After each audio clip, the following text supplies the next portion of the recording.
moment I stepped through the rusted gates of the abandoned asylum, a chilling voice whispered from the darkness, "Welcome home."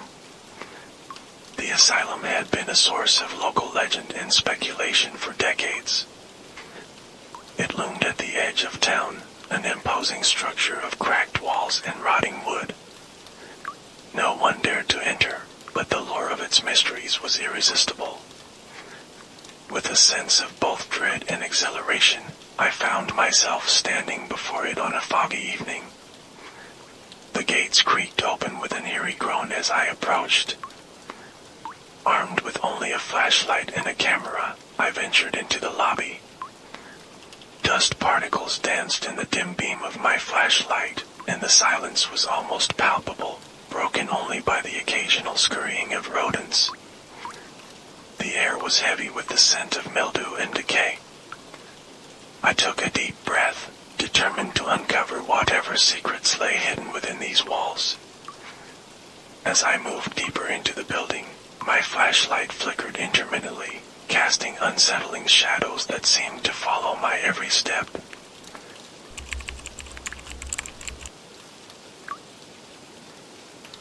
In the heart of the asylum, the corridors branched off into a maze of neglected rooms.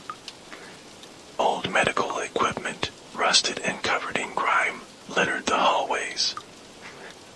Faded murals of hopeful patients and somber doctors stared out from the walls, their expressions frozen in time. I stumbled upon a room filled with faded patient records and disturbing sketches. The walls were covered in strange symbols and cryptic writings.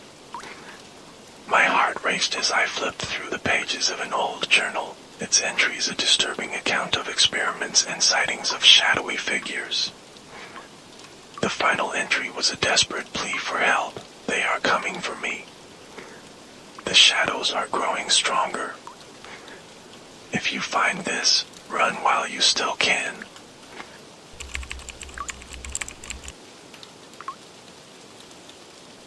As I read the journal's last entry, an unnatural chill filled the room. My flashlight dimmed, and the air grew icy. I heard a low, guttural whisper behind me. When I turned, I saw them shadowy figures emerging from the corners of the room. They moved with a liquid grace, their forms shifting and merging into one another. Their eyes glowed with a malevolent light, and their presence was suffocating. Panic set in as I realized that these entities were not merely ghosts but something far more sinister. I tried to escape, but the asylum seemed to warp around me. The once familiar hallways had become a labyrinth, with walls closing in and twisting at every turn. The shadows pursued me relentlessly, their whispers growing louder and more insistent.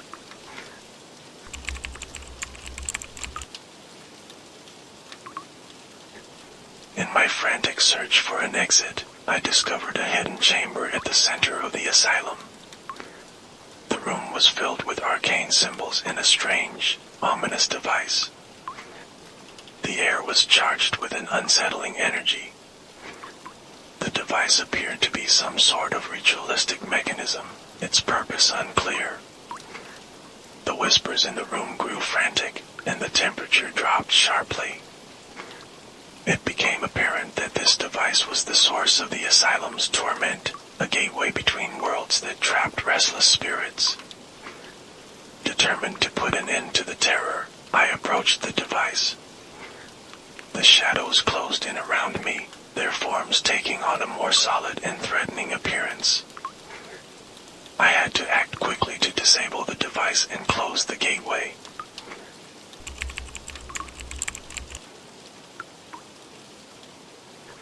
The battle against the shadows was fierce and harrowing. I used every tool at my disposal, flashes from my camera, desperate shouts, and even the remnants of the journal's knowledge. The shadows seemed to react to every attempt to thwart them, growing more aggressive with each passing moment. In a final, desperate effort, I managed to disrupt the device's mechanisms. A surge of energy erupted from the machine, causing the shadows to recoil and dissipate. The room fell into a deep, heavy silence as the gateway closed. Exhausted and shaken, I stumbled out of the chamber. The asylum, now eerily quiet, seemed to return to its dormant state. The walls no longer shifted, and the oppressive presence had faded.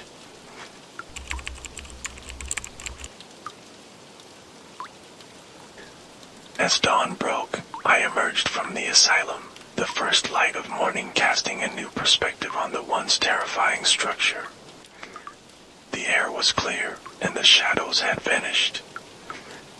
The experience left me deeply unsettled, but I knew I had faced something beyond ordinary comprehension. The asylum, while seemingly still, held a darkness that could not be entirely vanquished. The journal's final words echoed in my mind, "You freed us, but the shadows linger." As I walked away, I knew that the asylum's story was far from over. The darkness that once consumed it would always remain a part of its legacy.